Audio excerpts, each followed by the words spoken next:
तर यासोबतच आपण पाहतोय मुंबईकरांचा प्रवास आता वेगवान आणि सुसाट होणार आहे। याशिवाय इतर काही मोठ्या आणि महत्त्वाच्या अपडेट्स आहेत ज्यांचा आढावा पुढे घेऊयात वेगवान स्वरूपात। पुण्याच्या राजगुरुनगरमध्ये कापड दुकानदारानं ₹1 ड्रेसची स्कीम लावली। महिलांची त्यामुळे तुफान गर्दी झाली। मात्र महिलांची गर्दी पाहता ₹1 ड्रेस न देता दुकानदारानं दुकान बंद केलं। त्यामुळे महिला आक्रमक झाल्या। शहरातील मार्ग हा रोखून धरलेला होता।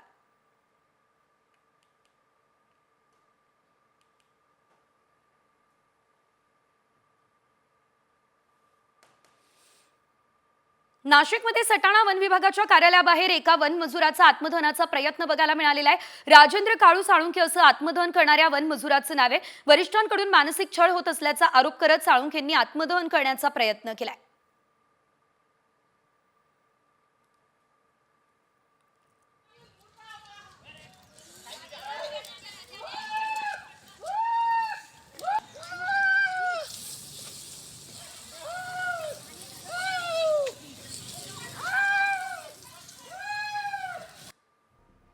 मुंबई पुणे एक्सप्रेसवेवरती पुन्हा एकदा 3 दिवसांचा ब्लॉक घेतला जातोय। तर SSRDC कडून येत्या 27 ते 29 जानेवारी या 3 दिवसांमध्ये हा ब्लॉक असेल। 3 दिवस गडर बसवण्याचं काम केलं जाणार आहे आणि या काळात मुंबई पुणे एक्सप्रेसवेवरील वाहतूक देखील इतर मार्गाने वळवली जाईल। गोव्यात पॅराग्लायडिंगच्या व्यवसायावर बंदी घालण्यात आल्याची माहिती आहे। तर यावरती पर्यटन मंत्री रोहन खवंटे यांनी गोव्यात पॅराग्लायडिंगच्या व्यवसायावर बंदी नसून काही दिवसांसाठी हा व्यवसाय स्थगित केल्याचंही सांगितलं।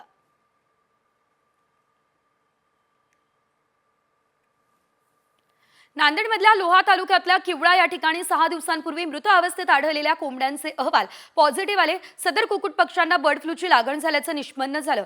यांचा मृत्यू त्यातून झाला असल्याचं अहवालामध्ये नमूद करण्यात आलेलं आहे। तिकडे कोल्हापुरातील 1958 शाळांमध्ये सीसीटीव्ही कार्यान्वित करण्यात आले। यानिमित्त जिल्ह्यातील सुमारे 1.5 लाख विद्यार्थ्यांना सुरक्षा शाळा कवचही प्राप्त झालं।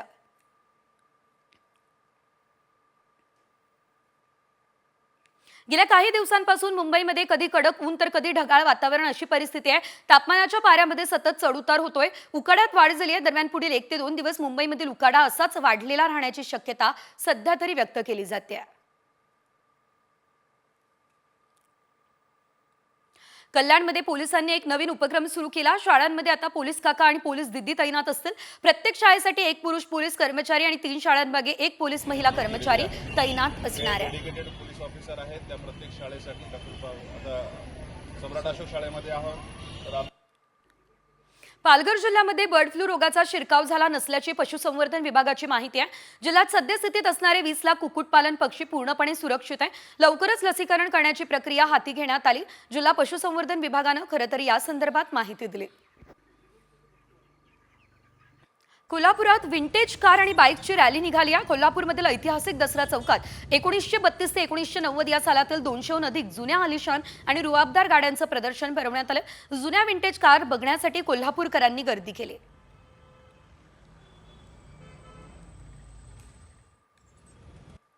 चैत्राम पवारांना पद्मश्री पुरस्कार जाहीर होताच धुळ्यात ग्रामस्थांनी गुढी उभारली, मिरवणूक काढली। धुळे जिल्ह्यातील साक्री तालुक्यातल्या बारीपाडा या ठिकाणी चैत्राम पवार यांचं मोठं कार्य आहे। गावकऱ्यांनी गुढी उभारत जल्लोष सुद्धा या दरम्यान साजरा केलाय।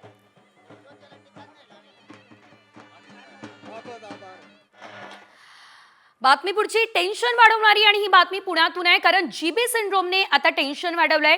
जीबी सिंड्रोमच्या रुग्णांचा आकडा 100च्याही पार गेलेला आहे। तर पुण्यातल्या रुग्णांमध्ये सातत्यानं वाढ होताना आपल्याला दिसतेय। तर आठवड्याभरातच पुण्यातल्या रुग्णांची संख्या 101 वर गेली आहे। एकाच दिवसात पुण्यात तब्बल 28 रुग्णांची नोंद झाली आहे आणि यातल्या 16 रुग्णांची प्रकृती चिंताजनक आहे। हे रुग्ण व्हेंटिलेटरवर आहे।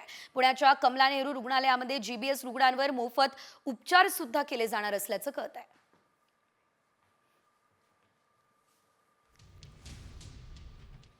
यानंतर पुढे आणखी एक महत्त्वाची बातमी। 13व्या मजल्याच्या इमारतीच्या 3ऱ्या मजल्यावरून 2 वर्षांचा चिमुरडा खाली कोसळला। सुदैवानं या तरुणानं स्वतःच्या जीवाची पर्वा न करता या चिमुरड्याला वाचवण्यासाठी झेप घेतली आणि त्या चिमुरड्याला वाचवलं। डोंबिवलीमधल्या देवीच्या पाडा या परिसरातली ही घटना आहे। भावेश म्हात्रे असं चिमुरड्याचा जीव वाचवणाऱ्या धाडसी तरुणाचं नाव आहे आणि सध्या त्याचं सर्व स्तरातून कौतुक सुद्धा केलं जात असल्याचं पाहायला मिळतंय।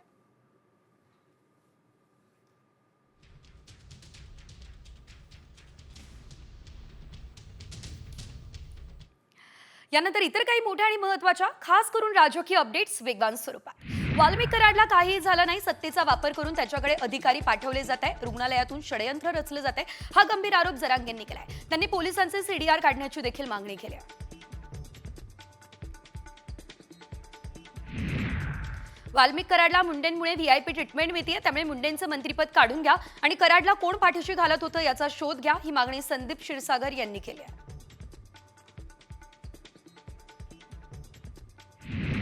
बीडमधील संतोष देशमुख हत्या प्रकरणात वॉन्टेड असलेला कृष्णा आंधळे अजून पोलिसांना सापडला नाही आहे। तो सापडणार की नाही सापडणार याबाबत आता शंका उपस्थित झाल्या। राष्ट्रवादी काँग्रेस पार्टी शरद पवार पक्षाचे आमदार संदीप क्षीरसागर यांनी याबाबत मोठी प्रतिक्रिया दिली आहे।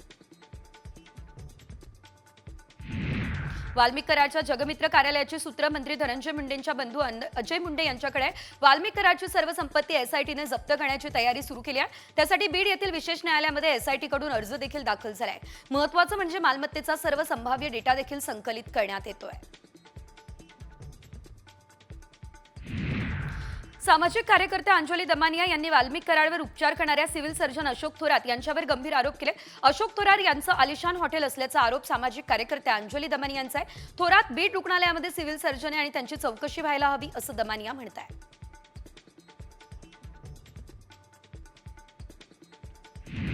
खासदार संजय राऊतांनी पालकमंत्री पदाबाबत मोठा दावा केला। मुख्यमंत्री परदेशात असताना दिल्लीतून दबाव आणून पालकमंत्री पदावर स्थगिती आणल्याचा दावा राऊतांनी केलाय। हा मुख्यमंत्र्यांचा अपमान आहे असं देखील त्यांनी यावेळेस म्हटलं।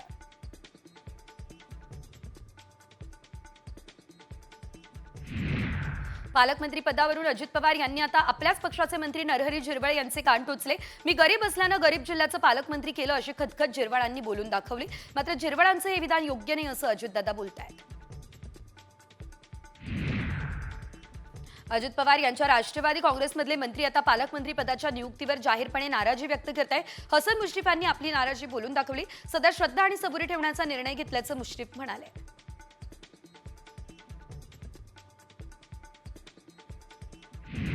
राजकीय खुर्ची फेविकॉल घेऊन उभी राहत नाही, ती बदलत असते, अदलाबदल होत असते असं वक्तव्य पालकमंत्री प्रताप सरनाईकांनी केलं। तानाजी सावंत यांच्या नाराजीवर सरनाईकांनी हे वक्तव्य केलं। पहिल्या जिल्हा नियोजन बैठकीला तानाजी सावंत गैरहजर राहिले। नाराजीबाबत आपल्याशी त्यांचं बोलणं झालं नाही असं देखील त्यांनी म्हटलं।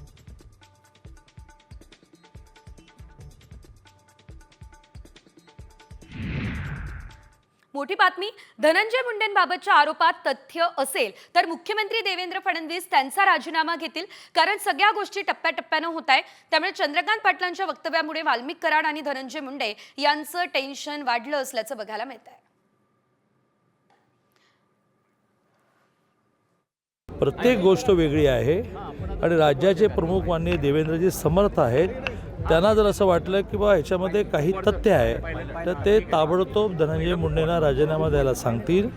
परंतु अजूनही पोलीस यंत्रणा, आता बघा टप्प्याटप्प्याने सगळं झालं की नाही, म्हणजे अगदी SIT नेमण्यापासून, निवृत्त न्यायाधीशांची समिती नेमण्यापासून, या सगळ्यांना मोका लावण्यापासून, वाल्मिक ज्याला मोका लावण्यापासून, त्यांच्या प्रॉपर्टी जप्त करण्यापासून एक एक टप्पा चालला आहे ना पुढे।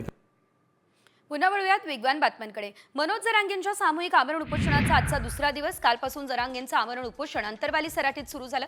मराठा समाजाला सरसकट कुणबी प्रमाणपत्र देण्याची मागणी केली। यावेळेस कोणत्याही परिस्थितीत मुख्यमंत्री देवेंद्र फडणवीस मराठा समाजाला आरक्षण देतील हा विश्वास जरांगेंनी व्यक्त केला।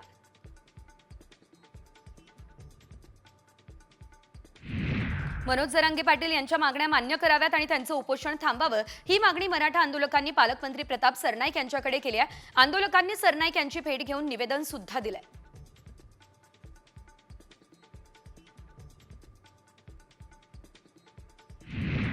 मराठा आरक्षण आंदोलनकर्ते जरांगेंबाबत पंकजा मुंडेंचं मोठं विधान समोर आलं। जरांगेंनी सकारात्मकता दाखवली तर त्यांची भेट घ्यायला तयार आहे असं पंकजा मुंडे म्हणाल्या।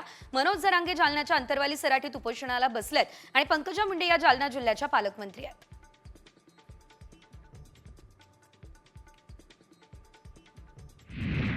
लाडक्या बहिणीकडून पैसे परत घेण्याची सरकारची तयारी सुरू झाली आहे असा आरोप जरांगेंचा आहे। मतं घेताना बहिणींना पैसे वाटले, मात्र आता टिळा लागल्यानंतर बहिणींच्या मायेत सरकार दुरावा आणतंय, ही टीकाही जरांगेंनी केली आहे।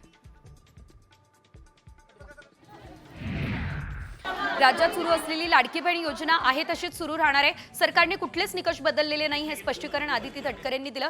ज्या लाडक्या बहिणी स्वतःहून पुढे येऊन आपल्या प्रगतीबाबत सांगून स्वतः आता लाभ नको असं सांगताय त्यांच्याबाबत निर्णय घेणं सुरू असंही आदिती तटकरे म्हणाल्या.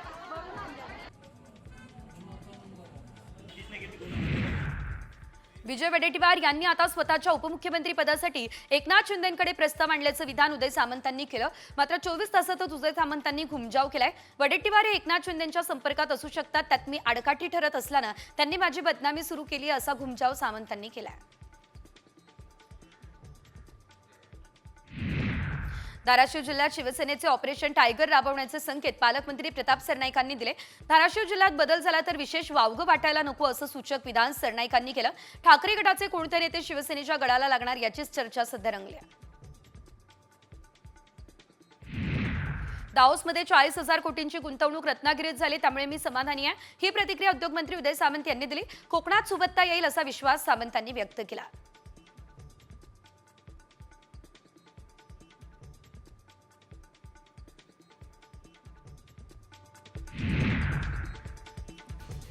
मुंबई पोलिसांनी माझं आयुष्य उद्ध्वस्त केलं असा आरोप जो तो सैफ अली हल्ला प्रकरणातील संशयित आरोपी आकाशनं केलाय. सैफ अली खान हल्ला प्रकरणात ताब्यात घेतल्यानंतर नोकरी गेली आणि ठरलेलं लग्न मोडलं असं त्यानं म्हटलंय.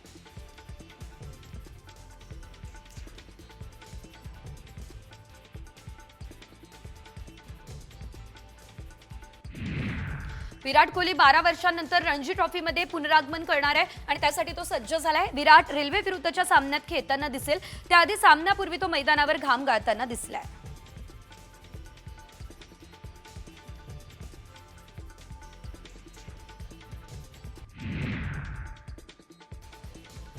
सांगलीमध्ये यंदा बेदाणा उत्पादक शेतकऱ्यांना अच्छे दिन आले. दिवाळीनंतर बेदाणा दरात प्रति किलो सरासरी 40 रुपयांनी वाढ झाली. यंदा बेदाणा कमी आहे, त्यामुळे मागणी वाढणार आहे आणि त्यामुळे दरात देखील वाढ होण्याची शक्यता आहे.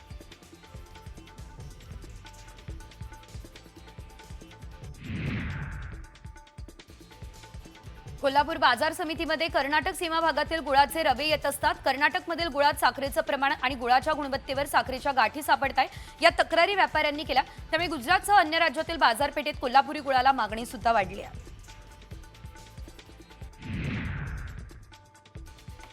द्राक्षोत्पादक शेतकऱ्यांची व्यापाऱ्यांकडून केली जाणारी फसवणूक टाळण्यासाठी आता सांगली जिल्हाधिकारी कार्यालयानं तंत्रज्ञानाचा वापर करण्याचा निर्णय घेतला. जिल्ह्यात द्राक्ष खरेदीसाठी येणाऱ्या व्यापाऱ्यांना QR कोड द्यावा, तो तपासून शेतकऱ्यांनी व्यापाऱ्यांशी व्यवहार करावा असं आवाहन जिल्हाधिकाऱ्यांनी केलं.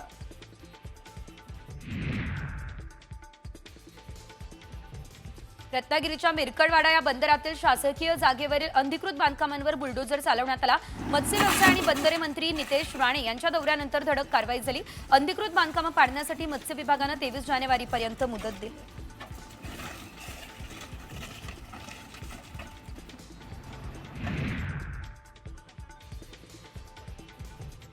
खाकी वर्दीला 2 तासांमध्ये सस्पेंड करण्याची धमकी देणाऱ्याचा माज अखेर पोलिसांनी उतरवला. या मुजोर धनाढ्य चालकाची 2 कोटींची डिफेंडर गाडी पोलिसांनी जप्त केली. 24 तासाच्या आत त्याला बेड्या सुद्धा ठोकण्यात आलेल्या आहेत.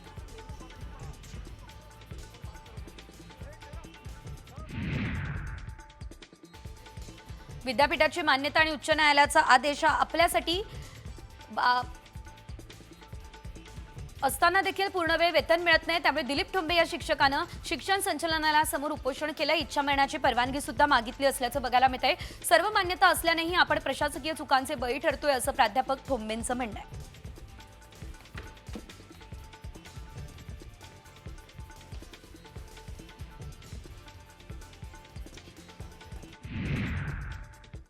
पुढे बघूयात एक मोठी बातमी, ती म्हणजे मराठवाड्यामध्ये बर्ड फ्लूचा शिरकाव झालाय. लातूर नंतर आता नांदेड जिल्ह्यात देखील बर्ड फ्लूचा प्रादुर्भाव वाढला असल्याचं दिसतंय. लोहा तालुक्यातल्या किवळामधील मृत कोंबड्यांचा अहवाल हा पॉझिटिव्ह आलाय आणि या पार्श्वभूमीवर पशुसंवर्धन विभागाकडून उपाययोजना सुरू आहे. एका शेतकऱ्याच्या मोकळ्या कुक्कुटपालन केंद्रातील 20 कोंबड्या मृत झाल्या. पशुसंवर्धन विभागानं त्यांचे नमुने पुणे आणि भोपाळ या ठिकाणच्या प्रयोगशाळेत पाठवले. त्यांचा अहवाल आता पॉझिटिव्ह आला असल्याचं आपल्याला बघायला मिळतंय. नांदेडमध्ये बर्ड फ्लूचा शिरकाव झाल्यानं आपण पाहतो यामध्ये नागरिक सुद्धा धास्तावलेले आहेत आणि त्यामुळे नॉनव्हेजचा वापर कमीत कमी करावा असं आवाहन केलं जातं.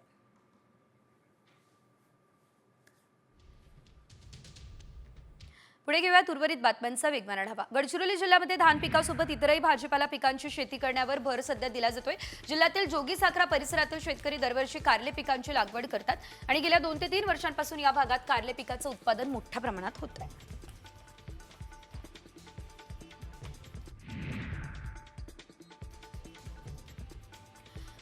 सातारा जिल्ह्यामध्ये पोषक वातावरणामुळे रब्बी हंगामातील 100% पेरणी झाली। यामध्ये सर्वाधिक रब्बी ज्वारीची 1 लाख हेक्टर लागवड झाली आहे। परतीचा बिगर मोसमी पाऊस झाल्याने ज्वारीची उगवण आणि वाढ झालेली आहे।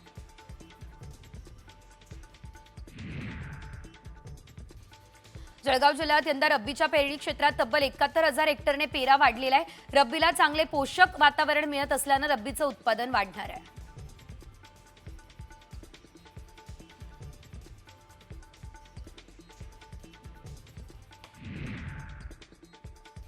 धुळ्यात रिकव्हर केलेला चोरीचा मुद्देमाल पालकमंत्री जयकुमार रावल यांच्या हस्ते मूळ मालकांना वितरित करण्यात आला।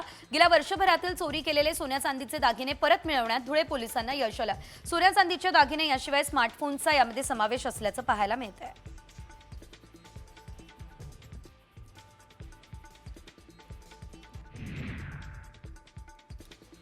नांदेडच्या माहूरगड या ठिकाणी भाविकांना अन्नातून विषबाधा झाली असल्याचं बघायला मिळत आहे। याशिवाय माहूरगड या ठिकाणी भगर खाल्ल्याने 52 भाविकांची प्रकृती खराब आहे। उलट्या मळमळ चक्करचा त्रास भाविकांना होतोय। 52 पैकी 4 भाविकांची प्रकृती गंभीर आहे। या सर्व भाविकांवरती आता माहूरच्या शासकीय रुग्णालयात उपचार सुरू आहेत।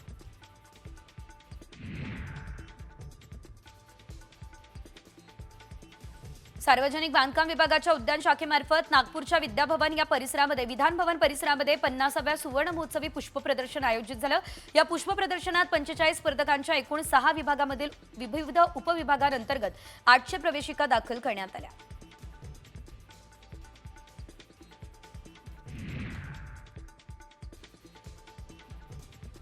कोल्हापूर जिल्ह्यातील आदर्श गुरुकुल या विद्यालयाच्या वतीने गेली 7 दिवस भारतीय संविधानाच्या महावाचनाचा अभिनव उपक्रम हा राबवण्यात आला असल्याचं आपल्याला बघायला मिळतंय। तर 26 जानेवारीच्या दिवशी 1111 विद्यार्थ्यांनी सलग 7 दिवस 4 तास संविधान महावाचन केलं। या महावाचनाची नोंद ही युनिव्हर्सल बुक ऑफ रेकॉर्डमध्ये करण्यात आली आहे।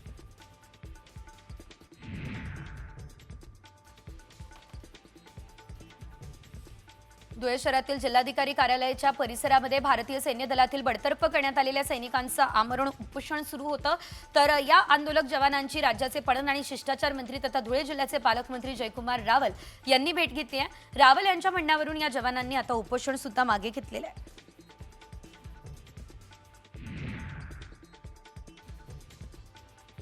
चेंबूरमधल्या एसआरए बिल्डिंगमध्ये भीषण आग लागली असल्याचं पाहायला मिळालं। अग्निशमक दलाकडून संपूर्ण बिल्डिंग रिकामी करण्यात आली। अथक प्रयत्नानंतर ही आग विझवण्यात यश आलंय।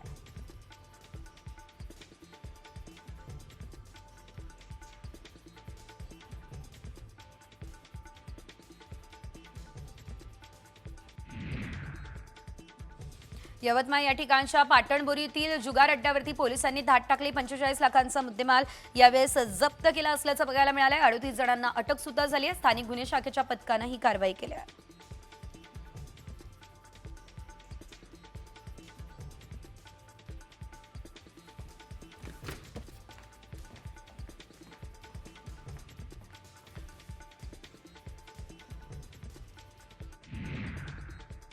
पुढे एक मोठी बातमी। कायदा आणि सुव्यवस्था चांगली राखण्याचं भान ठेवा हा खोचक टोला आदित्य तटकरे यांनी मंत्री भरत गोगावले यांना लगावला। तर पालकमंत्री पदावर आमचा दावा आहे आणि कुणी आम्हाला पाय लावत असेल तर आम्ही त्याचा जय महाराष्ट्र करू हा इशारा मंत्री भरत गोगावले यांनी तटकरेंना दिला। पालकमंत्री पदावरून तटकरे आणि गोगावले यांच्यामध्ये आता चांगलंच वाकयुद्ध रंगल्याचं बघायला मिळतंय।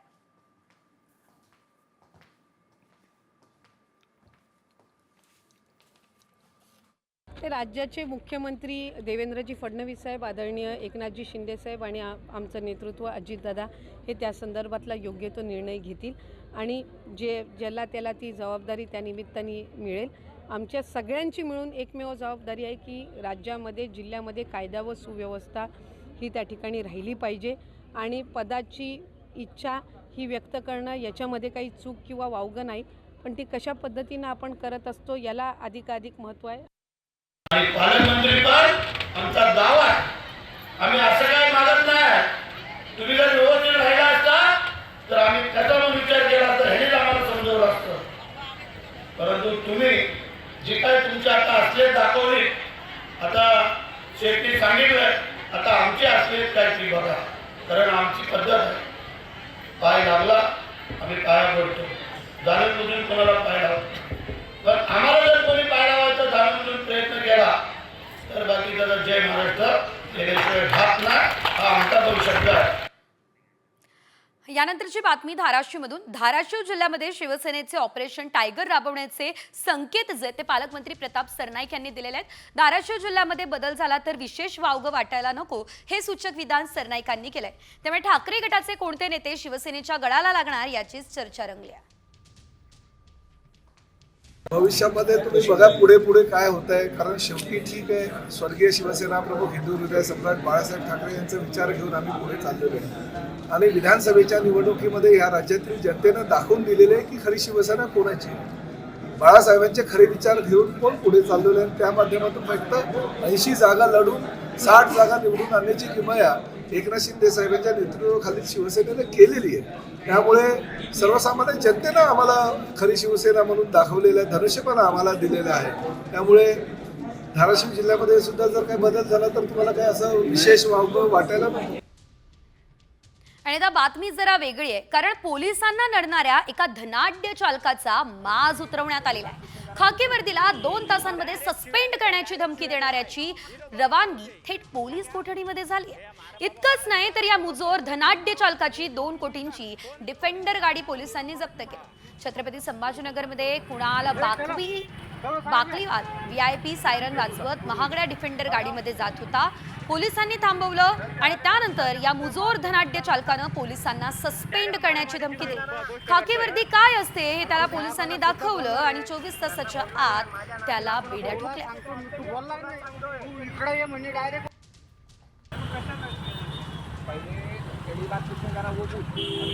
डायरेक्ट शिव्या देत आहे इथं तो माणूस आहे. हे मारा बाबा, माराची काय भाषा करतोय तू? आणि ड्यूटी नीट कर. कोण रिकॉर्डिंग रिकॉर्डिंग है ना, मेरे को फर्क नहीं पड़ता. एक मिनट बात करो सर. चलो चलो साइड में. हॅलो सर, ते आले रावाची भाषा करतोय, मारतो म्हणून लागला सर. डायरेक्ट मारामारीची गोष्ट करतोय. अरे तू साहेबांना सुद्धा बोलला रे, त्यांना बोलला नाही आणि माझ्या नादी लागू नको. तुला सांगतो तू बोलला नाही, तू इकडे ये म्हणजे डायरेक्ट बोलला. मग तो काय म्हणणार मला खाली होता. अरे साहेबाला बोललो तू. अरे काय बाता करतो, असं नाही बोलायचं.